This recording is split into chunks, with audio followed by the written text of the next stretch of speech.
Buenos días a todos, bienvenidos una vez más al programa El Camino de Dios. Les habla el Moré Joseph, director del Ministerio Jaim.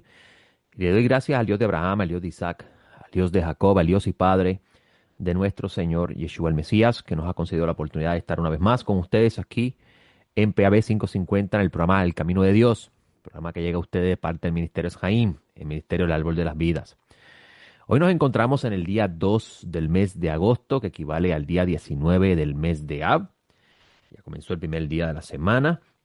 Y ayer en nuestro centro de estudio, el Centro de Estudio Hebraico del Camino Nazareno, que se encuentra ubicado en la carretera 511, kilómetro 1.8 del barrio Relalón en Ponce, allí nos reunimos todos los sábados a partir de las 9 de la mañana.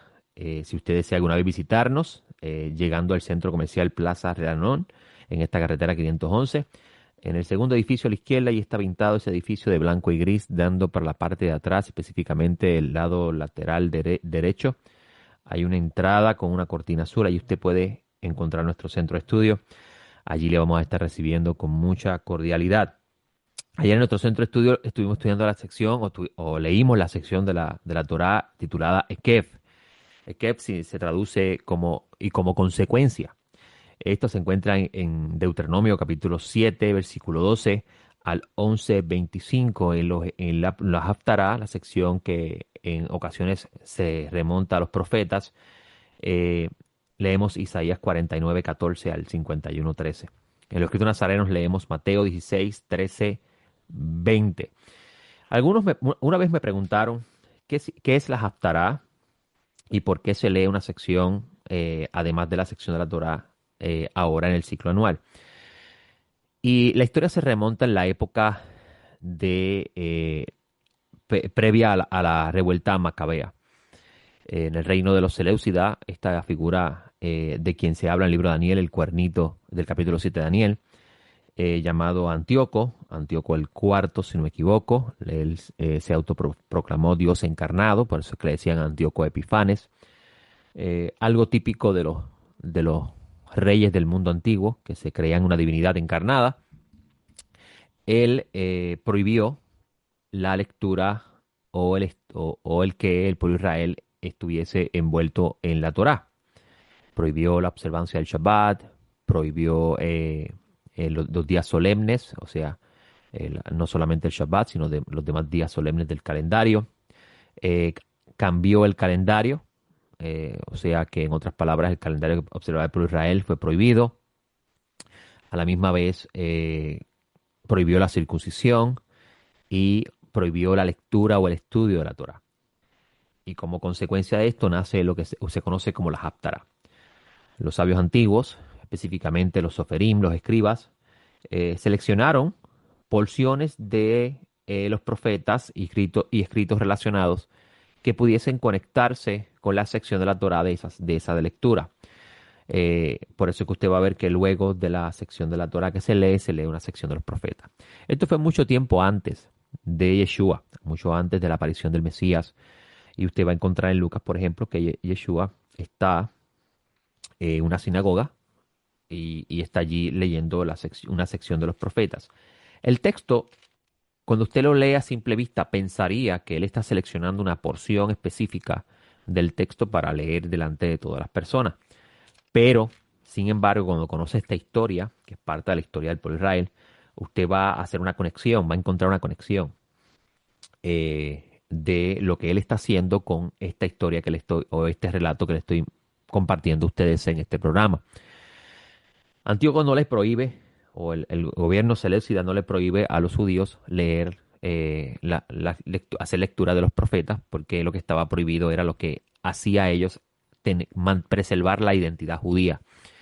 Esta historia pasada es bien importante entenderla porque ahí usted va a entender el concepto de judaizar, el concepto del judaísmo, o sea, la idea del judaísmo como una identidad cultural y religiosa, y el concepto de judaizar del cual Pablo va a hablar, que aunque usted podría pensar que Pablo no judaizó, si usted analiza bien lo que significa judaizar, usted va a entender que Pablo de cierta forma judaizó. Pablo estaba en contra de otro tipo de judaizar, y eso será tema para otro momento. Entonces, le decía que en esa época de los Seleucidas, usted va a encontrar en esa historia que esta prohibición causó que muchos judíos, para no olvidar su ley, olvidar el deber que le tienen a su creador y la fidelidad a su creador o a su Dios, van a negociar con el gobierno seleucida la lectura de unas secciones de lo que hoy se va a llamar la Biblia hebrea, pero no era originalmente así en ese tiempo, que todavía no existía canon para ese momento, aunque ya en el pueblo había de cierta forma un consenso de cuáles libros se habían considerado importantes para la historia del pueblo. No significando esto que otros no fueran importantes, sino que algunos, unos en particular, no eran causa de disputas o discusión con respecto a cuánta autoridad podría tener el texto para el pueblo en general. Y cuando usted lee el capítulo 4 de Lucas, específicamente el versículo 16, que dice el texto, y fue a Nazaret donde había sido criado, y en el día del sábado, o sea, en el día del Shabbat, ya para esa época es un templo, lo que usted conoce hoy como el sábado, se estaba identificado como el día del Shabbat, el día del reposo. Y el concepto del reposo significa que la persona pues cesa de trabajar y descansa, no solamente descansa él, si es una persona, en el contexto de la Biblia, si es una persona que es dueño de tierra, tiene animales, si tiene personas a su cargo que van a servir para él, van a trabajar para él, es lo que es el concepto del esclavo. Realmente la palabra hebrea ahí es evet, que significa siervo. Dice dice el precepto, la ley con respecto al sábado, que la persona debía cesar de trabajar, descansaba a su esposa, descansaba a sus hijos, descansaban sus animales, descansaban sus criados, descansaban los siervos y descansaba incluso hasta la tierra. Y ahí es donde entra de cierta forma la ignorancia y el desconocimiento del sentido original de las cosas de las cuales la Biblia habla cuando hay personas hablando negativamente del sábado. El Señor Jesús nos liberó de la esclavitud del Shabbat. Realmente tener un día libre y descansar es esclavitud. Por eso es que a veces escuchamos personas afirmar cosas que cuando estudiamos seriamente la Escritura y estudiamos su contexto, su mundo cultural, su pensamiento, nos vamos a dar cuenta que son cosas que son ideas o eh, cliché, como diríamos nosotros en el lenguaje de mundo, que la gente adopta por ignorancia. Incluso hay cosas, y aquí es donde entra el peligro de los controles religiosos. Cuando nosotros queremos adoptar lo que nos conviene para nuestra religión, pero lo que no nos conviene lo desechamos, es muy peligroso. Es negativo que una persona descanse en el día del sábado, pero es bueno que una persona diezme. Y ambas cosas se encuentran en la ley. Y la importancia de estudiar la escritura seriamente y tener mucho cuidado con quien estudia le va a ayudar a usted a conocer, como diría esa frase trillada que mucha gente adopta para justificar sus pensamientos, conocerás la verdad y serás realmente libre. El versículo 16 dice, y fue a Nazaret donde había sido criado, y en el día del Shabbat entró en la sinagoga. Ya para este periodo del tiempo existía la sinagoga.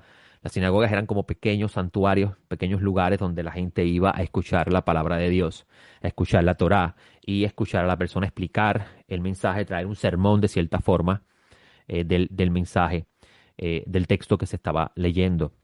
La gente relaciona la palabra sinagoga con una palabra diabólica o demónica. Y no es así. La palabra sinagoga es una palabra griega y significa lugar de reunión. Mira qué interesante, por eso es que es importante estudiar la Biblia y entender su mundo cultural. La palabra sinagoga se ha demonizado y se ha encontrado como algo maligno, y la palabra iglesia se ha encontrado como algo bueno. Y ambas cosas tienen un significado completamente diferente de lo que la gente entiende. La palabra sinagoga significa lugar de reunión. Incluso usted va a encontrar en los escritos nazarenos, esos textos griegos que usted llama Nuevo Testamento, utilizar la palabra sinagoga para referirse al lugar de reunión donde se reúne la iglesia del Señor. Y miren qué interesante, hoy en día la iglesia se llama un lugar donde la gente va. Vamos para la iglesia. Usted ha escuchado esa frase decir, ¿verdad?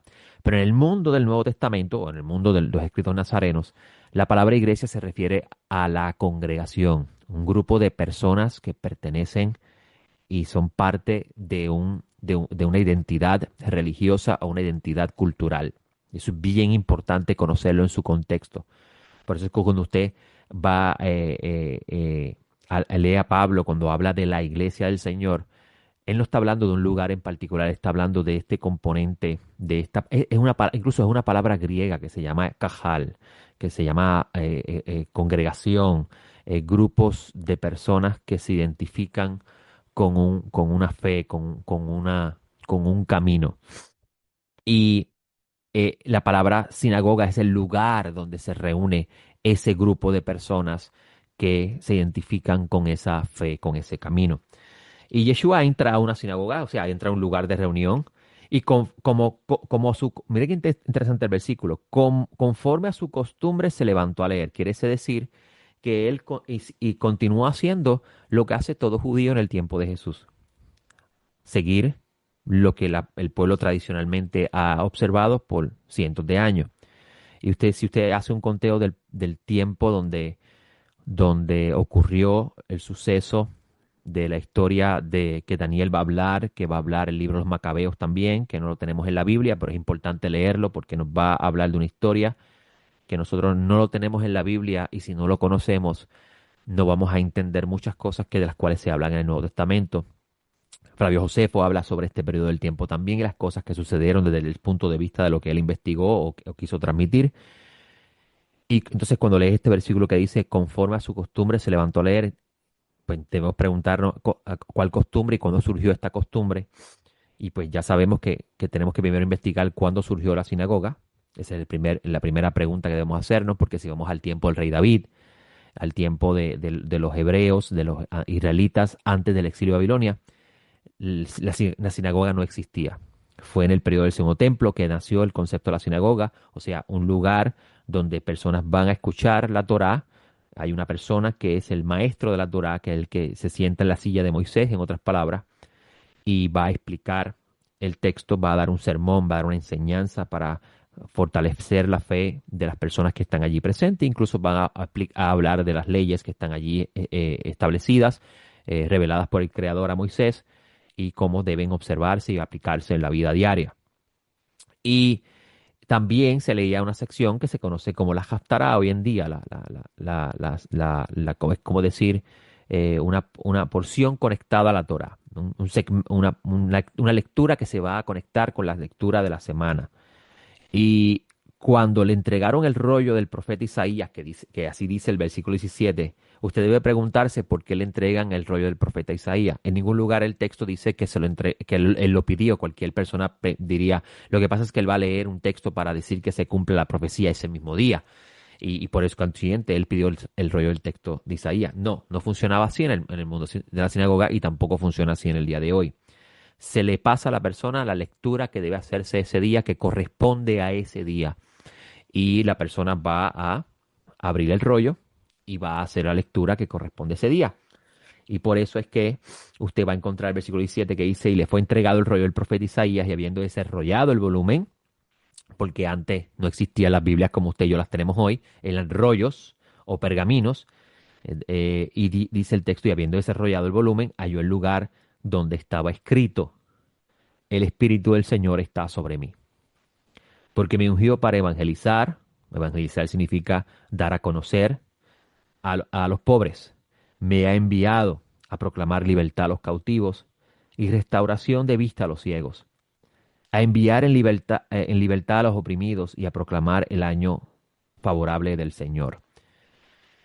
Es interesante esta lectura porque esta lectura se conecta con una sección de la Torá que se llama, ay, si la memoria no me falla, es que tengo la palabra Beit Hanan en la mente y no es Beit Hanan. Si no me equivoco, es la penúltima lectura de la sección anual de estudio que en el tiempo de Jesús se leía cada 3 años. Por consiguiente, hay unas secciones de la Haftará que ya no están incluidas hoy porque antes se leía la Torá en 3 años, ahora se lee la Torá en un año completo. O sea que la lectura era más lenta en el tiempo pasado. La lectura está conectada a una sección de la Torá que Moisés va a comenzar diciendo, hoy ustedes están parados delante del Eterno su Dios. y si no me equivoco, en la sección Nitzavim, se llama así Nitzavim, comienza diciendo, hoy ustedes están parados ante el Eterno, su Dios. Y esa lectura en el tiempo de Jesús estaba conectado con la sección de la Torá que Jesús está leyendo. Lo que es interesante es que es lo que todo el mundo va a observar, todos los que están allí presentes van a quedarse perplejos mirándolo, es que él no termina la lectura. La lectura completa es mucho más. No se lee un pequeño, no es la forma tradicional de hoy que una persona coge un versículo, lo lee y hace una predicación que en ocasiones ni se conecta con, ni se relaciona con el versículo, simplemente estableció el versículo como el fundamento para entonces hablar lo que va a hablar.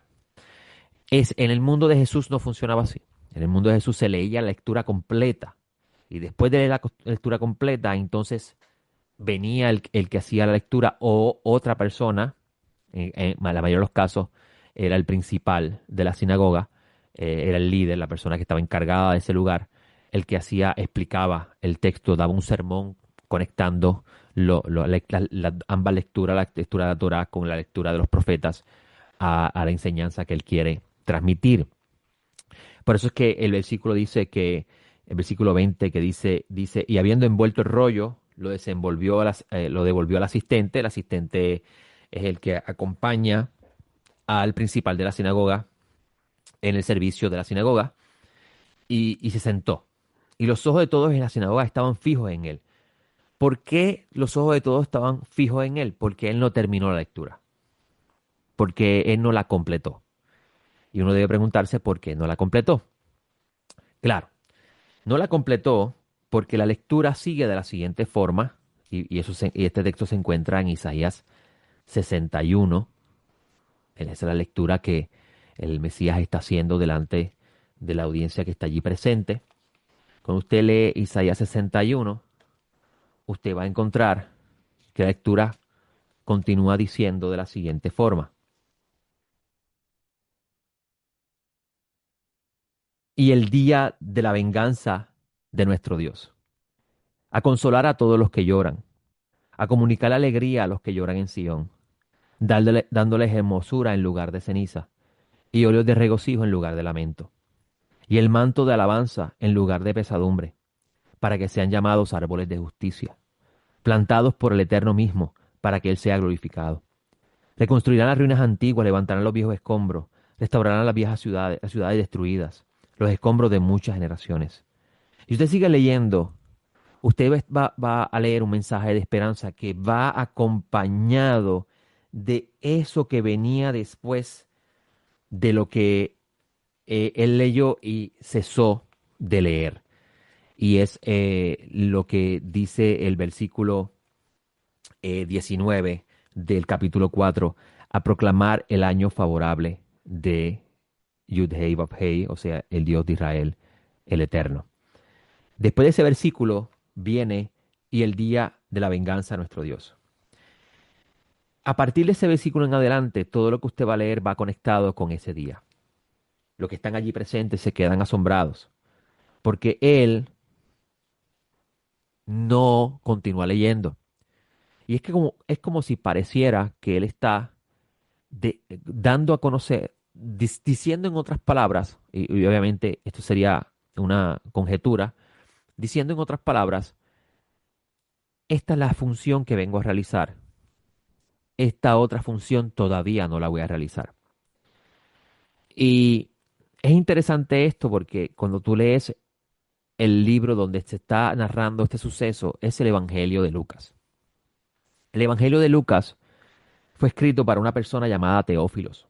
Incluso algunos dicen que era un judío heleno, que se llamaba Teófilos Ben-Hanán. O sea, Teófilos es un nombre griego y él es hijo de Hanán. Algunos comentan que él tiene descendencia sacerdotal y por eso es que el libro de Lucas se conecta mucho con el templo. Y el Evangelio de Lucas tiene y esto es una de las cosas que muchas personas pasan por alto cuando leen, cuando leen el Nuevo Testamento, y lo hemos dicho mucho en este programa. El Nuevo Testamento tiene un periodo, lo que usted llama el Nuevo Testamento cada documento fue escrito en un tiempo en particular, con una audiencia en particular en mente y con una agenda detrás de esa audiencia particular en mente, con un mundo cultural bien diferente al nuestro, con una forma de pensamiento bien diferente a la nuestra, con una expectativa que muchas personas desconocen. Y por eso es que los años que llevo estudiando el mundo del segundo templo y no he terminado de estudiarlo, he podido percibir y comprender mejor la intención de estos documentos que luego, con el pasar de muchos años, amigo, porque el canon que usted tiene del Nuevo Testamento no es del tiempo de Jesús, no es del tiempo de los apóstoles. Incluso los apóstoles no compilaron estos documentos y los convirtieron en un Nuevo Testamento. Lo que se convierte en esto se convierte en un Nuevo Testamento muchos años después. Podríamos decir, tal vez 150 años después de la muerte de los apóstoles. Y escuche bien, la Biblia hebrea tampoco es tan ajenado a esto. La Biblia hebrea también su canonización y los libros que se incluyeron como los libros autoritativos y los demás como comentarios, dependiendo del grupo sectario que esté controlando, eh, ocurre mucho tiempo también después.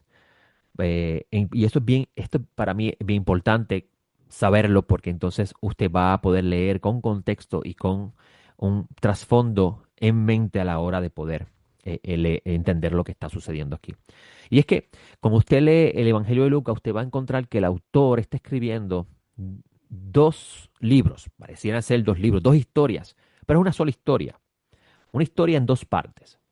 La primera parte va a hablar de la historia de Jesús como el Mesías, las cosas que él hizo, las cosas que él habló, cómo unos lo reconocieron como el Mesías, otros no lo reconocieron como el Mesías, cómo él muere atrozmente, cómo lo matan, lo entregan al Imperio Romano y lo presentan como un revolucionario que va a atentar contra la corona, contra Roma, el César y el gobierno autoritativo de Roma sobre Jerusalén y toda la región de Judea y los lugares que le corresponde al imperio, cómo Dios lo resucita y confirma que Él es el ungido, que Él es el Mesías, y cómo luego Él va a decirle a sus discípulos que testifiquen acerca de Él a- en la tierra de Judea, en Samaria, en toda la tierra habitada en ese entonces dominada y conquistada por el imperio romano. ¿Okay? Eso es lo que significa hasta el fin del mundo.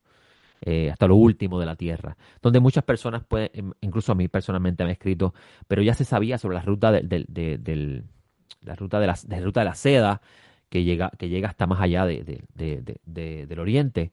Se sabía la existencia de esta región de Asia, como la India, sí, pero para el mundo cultural de la Biblia, el fin del mundo es hasta donde llega el dominio del imperio. ¿Por qué? Porque el mensaje del Evangelio es un mensaje que va a contrarrestar el mensaje del imperio.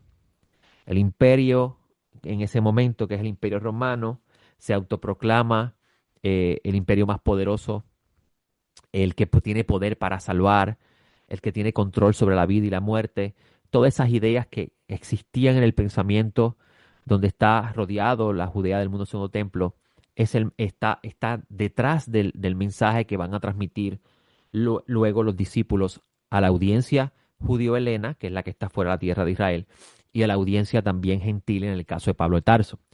Y usted va a encontrar que el Evangelio de Lucas va a continuar con un libro llamado el libro de los Hechos, podríamos decir segundo libro de Lucas también, y él va a terminar en Roma con Pablo de Tarso, y con ello tratar de explicar por qué el Evangelio llega a los gentiles y por qué el Mesías no regresa. Y eso es bien importante detrás de todo esto. Y si usted tiene tiene esto en cuenta, usted va a poder entender por qué Lucas coloca este relato de la forma en que lo coloca e incluso narra cómo Jesús obvia, cómo Yeshua obvia, no continúa leyendo el texto. Y esto porque el texto que está leyendo es un texto mesiánico que tiene una implicación escatológica. Y en el mundo del segundo templo, había una alta expectativa escatológica. Había una esperanza bien grande de que en cualquier momento Dios iba a intervenir sobre el abuso que estaban viviendo, sobre la injusticia, sobre el saqueo que estaban experimentando de manos del Imperio Romano y, y Dios los iba a liberar por medio de su Mesías. Cosa que sí estaba latente en ese periodo del tiempo, estaba a la expectativa, pero la audiencia tenía que responder favorablemente al mensaje. Y es el mensaje del arrepentimiento, la palabra arrepentimiento de Shuvah, en el contexto del mundo del segundo templo, significa retornar a Dios. Retornar a Dios en el pensamiento conceptual hebreo del mundo del segundo templo significaba retornar al camino de Dios, regresar a la senda antigua y comenzar a vivir una vida de justicia y de misericordia, una vida de fe que confiara en el Eterno y creer en el Mesías, en el ungido que Dios había enviado, poner su confianza en él de que Dios a través de su ungido liberaría al pueblo de Israel de sus pecados y liberaría al pueblo de Israel el yugo de Roma. Lo único que para que eso ocurriese tenía que ocurrir también una respuesta favorable de la audiencia. Y esta respuesta de la audiencia en ese momento, los textos claramente nos dicen que eso no sucedió.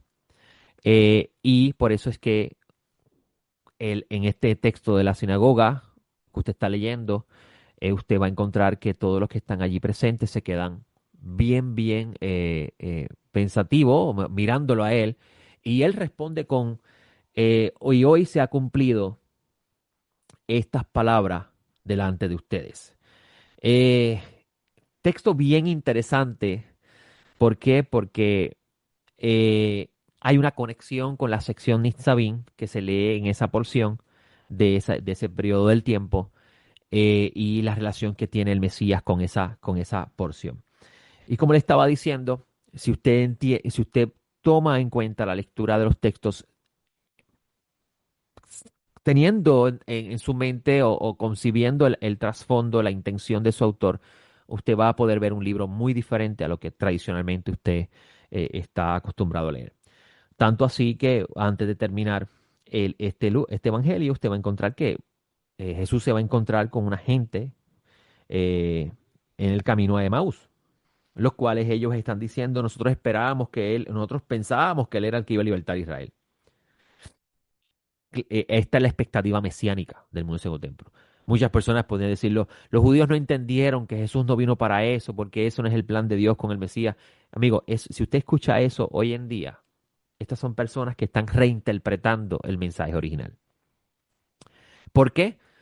¿Por qué lo tienen que hacer? Porque si no reinterpretan el mensaje original, van a encontrar contradicciones en el texto. Si el Mesías está hablando de su tiempo, de su retorno y no regresa, pues entonces él no es el Mesías porque no regresó. Y esto es bien importante porque usted podría pensar, pero Joseph, usted está diciendo entonces que Jesús no es el Mesías porque Jesús dijo que regresaba y no regresó. Si él estaba hablando a ese tiempo, a ese periodo del tiempo, pues entonces no es el Mesías porque no regresó. Sin embargo, eso no es la forma judía de percibir la idea del Mesías, incluso de los propios apóstoles. Si usted lee, por ejemplo, a Pablo de Tarso, usted va a encontrar, y esto lo he dicho muchas veces en este programa de radio, si usted lee a Pablo de Tarso, usted va a encontrar que Pablo de Tarso dice que la confirmación de que Jesús es el Mesías es su resurrección. No son sus profecías, es su resurrección. La confirmación de que Él es el Hijo de Dios, de que Él es el escogido de Dios para traer la redención, para traer todo ese plan escatológico de Dios, es su resurrección. Donde claramente entonces podemos decir, afirmar con certeza de que Él es el Mesías por su resurrección. Ahora, ¿qué sucedió con todas las cosas que parecen ser escatológicas que Él dice que no ocurrieron en el periodo de Él? Uno podría pensar, pues son falsas profecías. De ninguna manera. Los profetas hablaron muchas veces de cosas que que ellos entendían que iban a pasar o podían pasar en el tiempo de ellos y no sucedieron. ¿Esto los hace a ellos falsos profetas? De ninguna forma. La clave aquí para entender todo esto es lo que hemos enseñado por mucho tiempo en nuestro centro de estudio. Las profecías están condicionadas a la respuesta de la audiencia. Si la audiencia responde favorablemente, el punto A de la profecía se cumple en su tiempo. Pero si la audiencia no responde favorablemente, el punto B de la profecía es lo que va a suceder. Y esto es una de las cosas que, uno de los conceptos más importantes a la hora de leer la escritura y ser transparente en su comprensión. Porque obviamente cada religión va a intentar ajustar lo que considera, el texto considera sagrado a su realidad moderna, su realidad nueva, para poder validar y perpetuar de que nosotros somos la religión verdadera, la religión que tiene la verdad.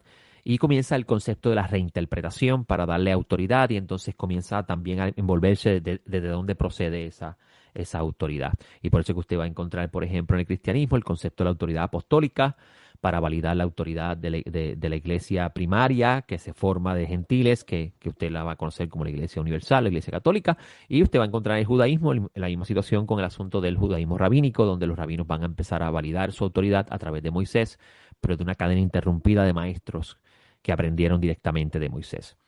Pero, y esto aquí es donde entra el asunto de la reinterpretación de la escritura. Sin embargo, cuando leemos los textos como son, desde el mundo cultural que le pertenece, las ideas que esas personas tenían, usted va a encontrar un mundo diferente y usted va a entender mejor el mensaje original. Se me acabó el tiempo, le doy gracias al Eterno por este espacio, espero estar con ustedes la semana próxima, que el favor del cielo los acompañe, les hablo el Moro Joseph, nos vemos la próxima, shalom.